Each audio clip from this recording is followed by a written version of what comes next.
मैं Hindustan Unilever company में operator का काम करता हूँ और मेरा घर कंपनी से 10 किलोमीटर की दूरी पर है और मेरे पास एक बाइक है जिससे मैं अपने घर से कंपनी और कंपनी से घर का सफ़र पूरा करता हूँ। और फिर एक रात मैं ऑफिस से घर जा रहा था, तब रास्ते में मुझे मेरा कॉलेज दिखाई दिया जिसमें मैंने अपनी ग्रेजुएशन पूरी की थी। और उसी कॉलेज के रास्ते पर मुझे एक लड़की दिखाई दी जो मुझे देखकर मुस्कुरा रही थी और मैं उसे टालते हुए घर की ओर निकल पड़ा।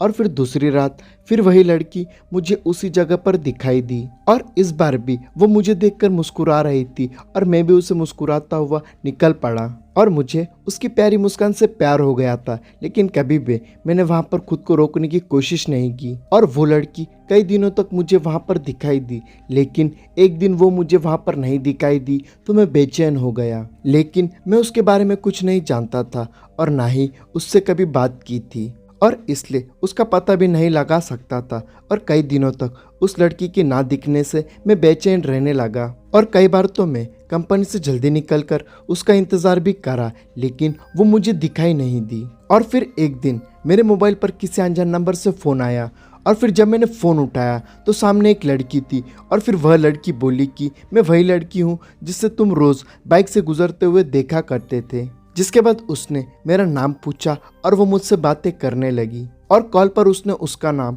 प्रिया बताया। लेकिन मैं शॉक में था कि इसके पास मेरा नंबर कैसे आया और ये मेरे से क्यों बातें कर रही है। लेकिन उसकी मीठी बातों में मैं इतना खो गया कि ये सब बातों पर ध्यान ही नहीं दिया। और फिर एक रात उसने मुझे कॉलेज के बाहर मिलने के लिए बुलाया और फिर मैं और मेरा दोस्त हम दोनों बाइक पर उससे मिलने के लिए गए। क्योंकि मैं कभी भी लड़की से अकेले नहीं मिला था तो मैं घबरा रहा था। और फिर मैं और मेरा दोस्त जैसे ही रात को कॉलेज के बाहर पहुंचे तो वो लड़की हमें कहीं पर भी दिखाई नहीं दी। और फिर मैंने काफ़ी फ़ोन लगाया लेकिन फ़ोन स्विच ऑफ था। जिसके बाद मैं घर लौट गया और फिर घर में घुसते ही उसका फ़ोन आया तो मैंने उससे गुस्से में कहा कि हम वहाँ पर आपका कब से इंतज़ार कर रहे थे, आप क्यों नहीं आई। तो उसने मुझसे कहा कि तुम अपने दोस्त को क्यों साथ में लेकर आए थे, मुझे तुमसे अकेले में मिलना है। तो मैंने कहा ठीक है। और फिर अगले दिन सुबह सुबह मैंने उसको फ़ोन लगाया, लेकिन उसकी मम्मी ने फ़ोन उठाया। एक पल के लिए तो मैं डर गया, लेकिन कॉलेज का प्रोजेक्ट का बहाना देकर मैंने उसकी मम्मी से उससे बात करवाने को कहा। और फिर उसकी मम्मी ने कहा पागल हो गए हो क्या, प्रिया को तो मरे 3 महीने हो चुके हैं। और ये सुनकर मेरे रोंगटे खड़े हो गए और मेरे हाथ से मोबाइल छूटकर नीचे गिर गया और मैं बुरी तरीके से कांपने लगा। और फिर मैंने सोचा कि जिस लड़की को मैं देख रहा था और जिससे मैं बातें कर रहा था वो एक भूत थी। लेकिन फिर भी मुझे विश्वास नहीं हो रहा था तो मैंने अगले दिन फिर से प्रिया की मम्मी को फ़ोन लगाकर सारी घटना सुनाई तो उन्होंने कहा कि मेरी बात पर यकीन नहीं है तो घर पे आकर देख लो। और फिर मैं प्रिया के घर गया तो प्रिया की फ़ोटो पर माला चढ़ी हुई थी और उसकी माँ यह घटना सुनकर भावुक हो गई थी।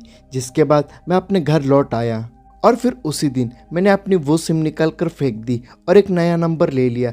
जिसके बाद फिर मुझे कभी वह कॉल नहीं आया। लेकिन आज भी मैं अनजान नंबर देखकर अक्सर डर जाता हूँ। यहाँ तक वीडियो देख रहे हो तो वीडियो को लाइक और चैनल को सब्सक्राइब करना और स्क्रीन पर दिख रहे वीडियोस को ज़रूर देखो।